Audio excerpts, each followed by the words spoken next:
Penses-tu que ça fait mal? Je ne crois pas. J'ai entendu mon père dire à ma mère qu'elle était adorable l'autre jour. Il était une fois, dans le village d'Amama, deux frères nommés William et Jérémie. William et Jérémie n'étaient pas seulement frères de sang, ils étaient aussi frères de cœur. Dès leur enfance, ils avaient perdu leurs parents à un jeune âge, ce qui les avait rendus inséparables, forgeant un lien plus fort que la plupart des relations. Ensemble, ils avaient monté une entreprise prospère de vente de pneus de voiture, et leur succès reflétait l'amour et le respect mutuel qu'ils partageaient. À travers les épreuves et les succès, ils étaient restés unis, se soutenant l'un l'autre autant dans les affaires que dans la vie. Après leur mariage, ils prirent une décision qui surprit beaucoup de monde. Au lieu de vivre dans des maisons séparées, ils choisirent de construire un grand domaine où leurs deux familles pourraient vivre côte à côte. Leurs épouses, Patrice et Ella, devinrent les meilleures amies, unies par le même lien profond que partageait leur mari. La vie dans le domaine était toujours joyeuse et pleine de vie. William avait 2 enfants, Tina et Junior, tandis que Jérémie avait un fils, Olivier. Les 3 enfants étaient si proches que les distinctions entre eux s'effaçaient. Ils jouaient ensemble, étudiaient ensemble, et partageaient même leurs affaires. Mais c'était le lien entre Tina et Olivier qui se démarquait. Nés à quelques semaines d'écart, ils étaient souvent pris pour des frères et sœurs. Où l'un allait, l'autre n'était jamais loin. Ils partageaient tout, des livres préférés à leurs devoirs scolaires. Lorsqu'Olivier avait du mal avec une matière, Tina était toujours là pour l'aider, et quand Tina était contrariée, c'était Olivier qui savait comment la réconforter. Leur amitié était pure et indestructible, admirée par tous ceux qui les connaissaient. Tina et Olivier grandirent et devinrent adolescents. À cette période, ils devinrent plus sensibles à leur corps qui changeait. Tina commençait à éclore comme une fleur en pleine saison, tandis qu'Olivier montrait des signes de masculinité. Mais leur lien restait pur et intact. Une nuit, alors que William et sa femme étaient dans leur chambre en train de discuter, leurs rires attirèrent l'attention de Tina, dans une autre pièce.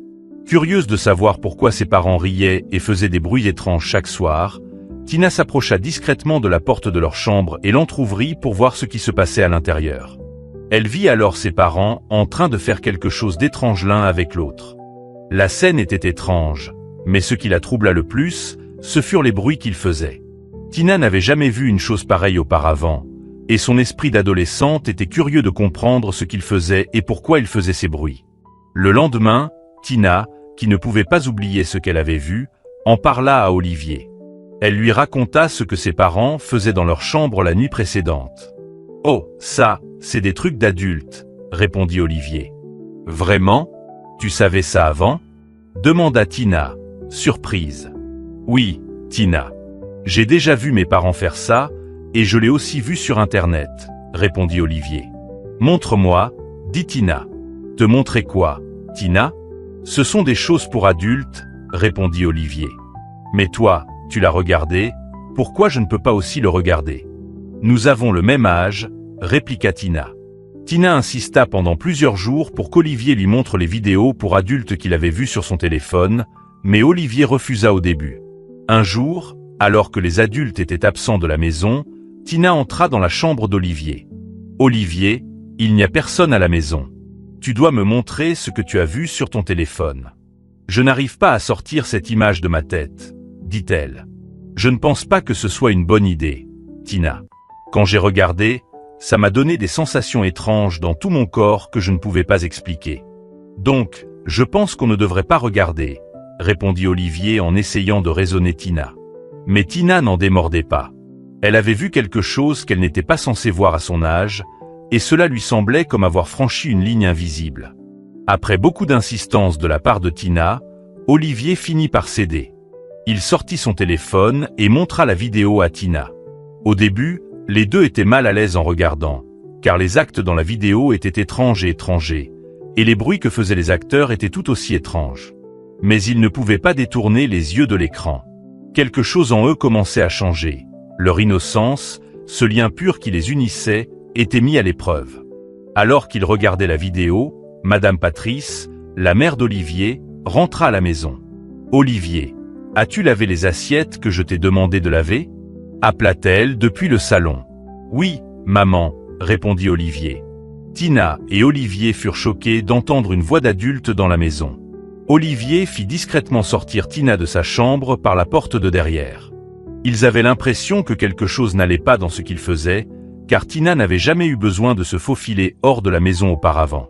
Pendant les jours suivants, Olivier et Tina se glissèrent dans une pièce et s'y enfermèrent pour regarder des films étranges. Ils commençaient à y prendre plaisir jour après jour. Cependant, les choses changèrent peu à peu entre eux. Leurs cris joyeux et leurs jeux enfantins dans le compound disparurent progressivement, remplacés par un silence pesant. Ils sentaient une force les attirer l'un vers l'autre d'une manière qui ne semblait pas normale. Ce n'était plus le lien innocent qu'ils partageaient en tant que cousins. C'était plus profond, plus sombre, une force similaire à celle qui rapproche deux amoureux. Cela leur semblait étrange, car ils n'avaient jamais ressenti une telle chose auparavant. Mais ils ne pouvaient en parler à personne. Olivier, se sentant un peu coupable et confus, commença à se retirer de leur mystérieux jeu secret. Leurs parents remarquèrent son comportement inhabituel, mais ne s'en inquiétèrent pas. Le lendemain, alors qu'il rentrait de l'école, Tina prit son courage à deux mains pour poser à Olivier les questions qui la tourmentaient. « Est-ce que tu m'évites, Olivier ?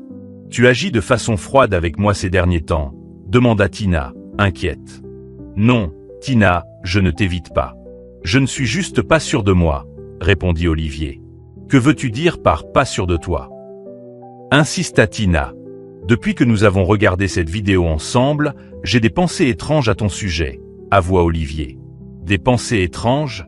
Quelle sorte de pensées ? » demanda Tina. « Je veux faire toutes les choses que nous avons vues dans cette vidéo avec toi. Mais ça me semble mal, et je ne sais pas si nous devrions le faire, » répondit Olivier. « Ça fait deux de nous, » dit Tina. « J'ai aussi ces pensées étranges, et j'ai envie de les essayer avec toi. » Pendant les mois suivants, Tina continuait de se faufiler dans la chambre d'Olivier à chaque occasion pour regarder ces vidéos étranges. Parfois, ils expérimentaient, mais cela ne dépassait jamais quelques caresses. Leur comportement d'être constamment enfermés dans une chambre attira finalement l'attention de la mère d'Olivier, qui en parla à son amie. « Chérie, j'ai remarqué que Tina et Olivier agissent bizarrement ces derniers temps. As-tu vu comme ils s'enferment dans la chambre d'Olivier ?» demanda Patrice. « Oui, mais je ne vois rien de mal à ce qu'ils jouent dans leur chambre. Ils sont inséparables depuis des années. Que pourrait-il se passer entre cousins ?» répondit Ella. « Ne dis pas ça. Beaucoup de choses peuvent arriver. Ils grandissent vite, avec des hormones en ébullition. Je pense qu'il faut les surveiller de près maintenant. Ce ne sont plus des enfants jouant innocemment dans la maison, » ajouta Patrice.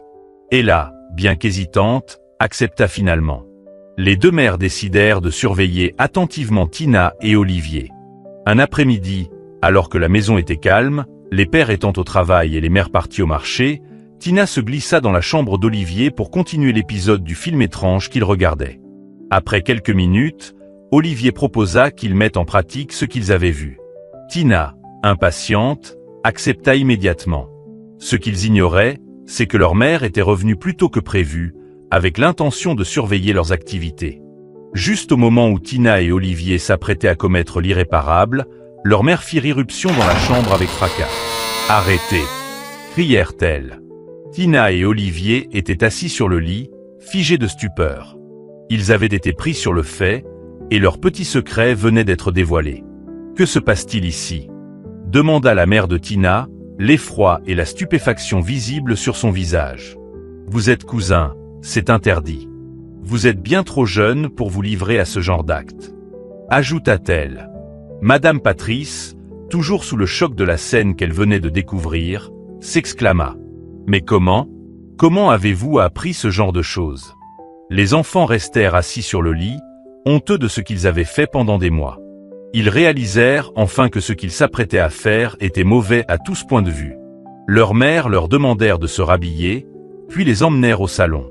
Là, les deux femmes comprirent que la curiosité des enfants à explorer l'inconnu était en partie de leur faute.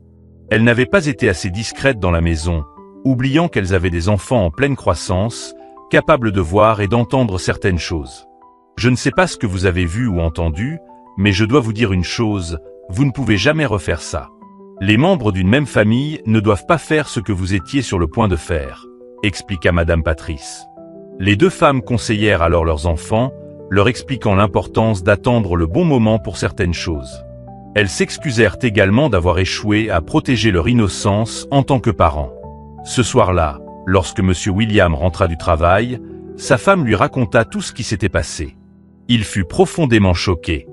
Les parents prirent alors la décision de déménager du compound pour le bien de leurs enfants, tout en maintenant les liens familiaux avec le frère de M. William et en conservant leurs affaires communes. Si vous regardez encore cette vidéo jusqu'à présent, n'oubliez pas de nous laisser un pouce bleu et de nous dire d'où vous nous regardez dans les commentaires ci-dessous. N'oubliez pas de vous abonner à notre chaîne, et jusqu'à ce que je vous apporte une autre histoire intéressante, au revoir pour l'instant.